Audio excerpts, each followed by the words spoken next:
Hello மக்களே! இந்த வீடியோல நம்ம வந்து பல்வேறு சத்துக்கள் நிரம்பிய பனங்கிழங்கு, இது வந்து எப்படி கிளீன் பண்ணி குக் பண்ணலாம் அப்படின்னு தான் வந்து இந்த வீடியோல பார்க்க போறேன். இன்னைக்கு நான் 20 போல பனங்கிழங்கு வந்து எடுத்திருக்கேன்.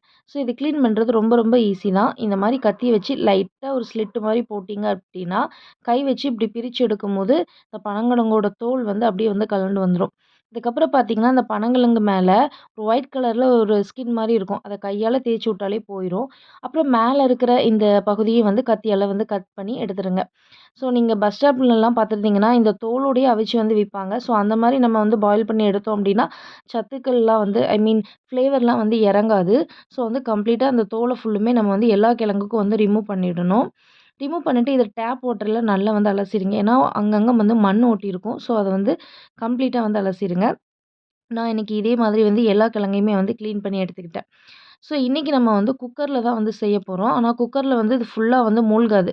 அதனால நம்ம வந்து இந்த கிழங்குல வந்து கீழ் உள்ள அந்த வால் மாரி இருக்குல்ல, அந்த பகுதிய கொஞ்சமா வந்து கட் பண்ணிக்கிறோம். ஆனா அத தூர போடக்கூடாது. அதையும் சேர்த்து தான் நம்ம வந்து என்ன பண்ண போறோம், அவிக்க போறோம். நான் பார்த்தேன்னா, தோல் உரிச்சதுக்கப்புறம் கிழங்கு இப்படி தான் இருக்கு. இத இப்ப டேப் வாட்டர்ல அலசிட்டு கீழ உள்ள அந்த டெயில் மாரி இருக்கிற பகுதிய வந்து நான் கட் பண்ணி, ஒரு பெரிய குக்கர்ல வந்து நான் வந்து சேர்த்துக்கிறேன். ஸோ பார்த்தோன்னா, இப்படி தான் வந்து குக்கர்ல எல்லாத்தையும் வந்து அசெம்பிள் பண்ணி வச்சாச்சு. இப்போ அதில வந்து தண்ணி ஆட் பண்ணணும். தண்ணி எவ்வளோ ஆட் பண்ணணும்னா, குக்கர்ல வந்து பாதி அளவு தண்ணி ஆட் பண்ணுங்க. கிழங்கு மூழ்குற அளவுக்குலாம் தண்ணி ஊத்திறக்கூடாது.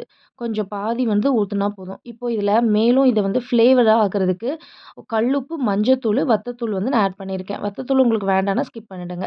அதுக்கப்புறமா ஒரு பூண்ட வந்து இடிச்சு போட்டிருக்கேன். ஏன்னா கிழங்கு வந்து வாய்வு. பூண்டு சேர்க்கும்போது வாய்வு பிரச்சனை வராது. அதோட ஃப்ளேவரும் வந்து குடுக்கும். இது வந்து நல்ல ஒரு 10 விசில் வந்து விட்டுறணும். உங்க குக்கர் எத்தன விசிலோ அதுக்கு தகுந்த மாரி மினிமம் 7 விசிலாவது விடுங்க. ஏன்னா கிழங்கு வேகறதுக்கு லேட் ஆகும். ஸோ பார்த்தீங்கன்னா, இப்போ வந்து 10 விசிலுக்கு அப்புறம் ஆவி பறக்க பறக்க வாசனையா சூப்பரான வந்து பனங்கிழங்கு வந்து ரெடி ஆயிடுச்சு. ஸோ இந்த சீசன்ல வந்து இது மறக்காம வாங்கி சாப்பிடுங்க. இதுல நெறைய சத்துக்கள் இருக்கு. ஸோ இந்த வீடியோ பிடிச்சிருந்ததுனா மட்டும் மறக்காம லைக் பண்ணுங்க.